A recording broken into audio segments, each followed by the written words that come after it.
Here is what Muhammad said. When I die, is that all? Jesus said, I am the resurrection. He asked the question, never answered the question. Jesus answered the question of destiny. Actually, certain things we don't need to waste time. When he was starting his speech, he acknowledged that he was a prophet of God. Then how come that when it comes to destiny, there is nothing? You mean the God who sent him could not give him his destiny? So you see that it is a hate speech.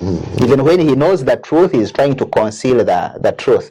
But for us, we are just fine with that. We shall guide them. Chapter 43, verse 68 up to 70. Let us see whether these Muslims, because he's trying to break our spirit, he's trying to break our morale. It will be said to the true believers of Islamic monotheism on that day of judgment, my worshippers, no fear shall be on you this day, nor shall you grieve. You who believe in our ayats, proofs, verses, lessons, signs, revelations, and we are Muslims, who submit totally to Allah's will and believe in the oneness of Allah, Islamic monotheism, enter paradise, you and your wives in happiness. Trays of gold and cups will be passed around them.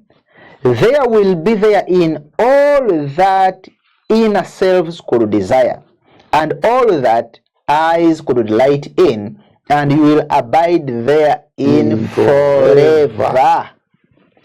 When? What destiny is he talking about? Is that not destiny? We are going to paradise, and God is calling, oh, you my servants who are Muslims.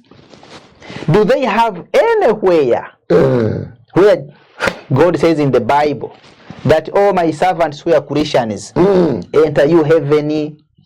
It is not anywhere. Is there anywhere where Jesus says, oh, you who are Christians, you will enter heaven? Jesus doesn't know even about Christianity.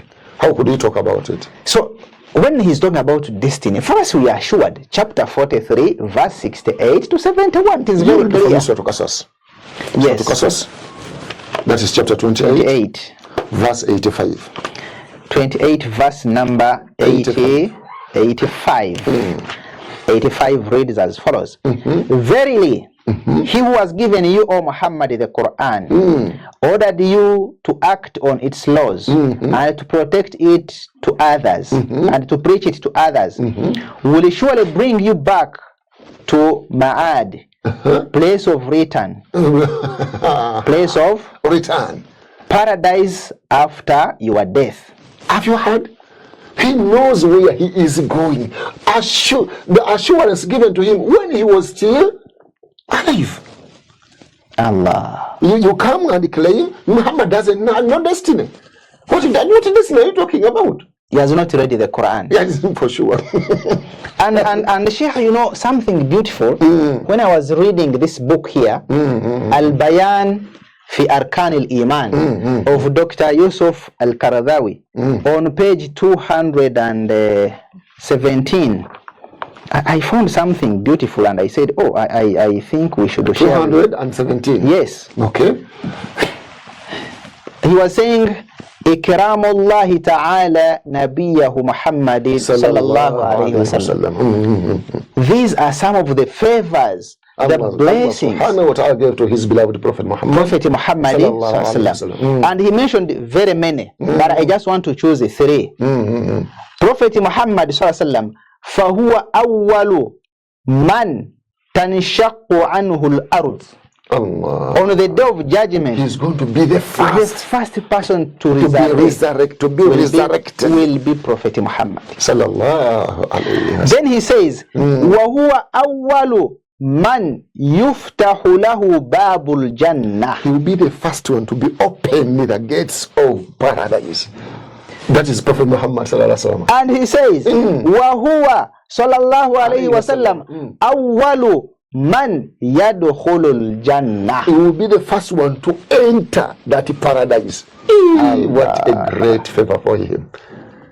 What a great favor. And people are still saying no destiny in Islam. Chapter 3, verse number 85. And whoever seeks a religion other than Islam, it will never be accepted of him. And in the hereafter, he'll be one of the losers. No, don't be losers. Whatever you follow, Jesus never followed it. Jesus was a true Muslim. He used to submit to God, as we also submit to God. When you look at Luke 13:25, these people will be outside crying, gnashing their teeth. They will not enter paradise. When they will see all the prophets and the Muslims, they have entered paradise. They will knock and say, why are you leaving us behind? Sir, I never knew you. Daawa, you wicked ones. Our dear esteemed viewers, this is the research desk. We ask you to exercise patience. However, we encourage each one of us to spare time, sit down and read about your deen, because there are very many misleading people on social media, all these with the intention to see that Islam goes no further. But we encourage you, sit down, understand your Islam. If there is any misconception, any point you have not understood, go to your imam, go to your sheikh and consult him. People read whatever they want and misinterpret the way they want, but this Islam came to stay until the day of reanimations. People fought it from the start, but it has kept on growing, and inshallah it will grow until we meet again.